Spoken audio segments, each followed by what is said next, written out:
УКМК Төрөбай Зулпукаровдун диплому жасалма экени аныкталды.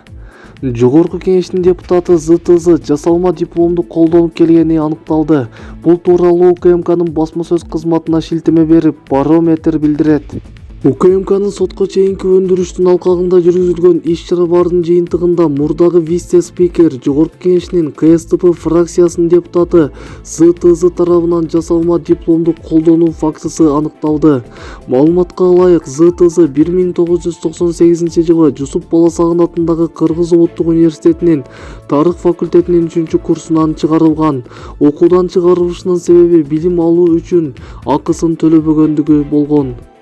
Андан кийин ЗКТ Жусуп Баласагын атындагы КУ тарабынан берилген делген жасалма дипломду Ош мамлекеттик университетине кабыл алууга колдонуп, жана ошондой эле ЖКнын депутаты активдүү саясий ишмердүүлүк мезгилинде экинчи жогорку билим алган.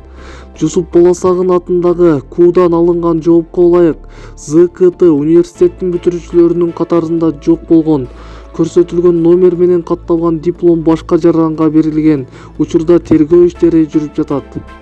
Эске сала кетсек, ЗТЗ учурда Кумтургө байланыштуу абакта жаткан Жогорку кеңештин депутаты Зулпукаров Төрөбай Закирович. Ал КСДП фракциясынын депутаты 2012-2015 жылдары вице-спикер болгон. Маалымат булагы Барометр кейди сайты.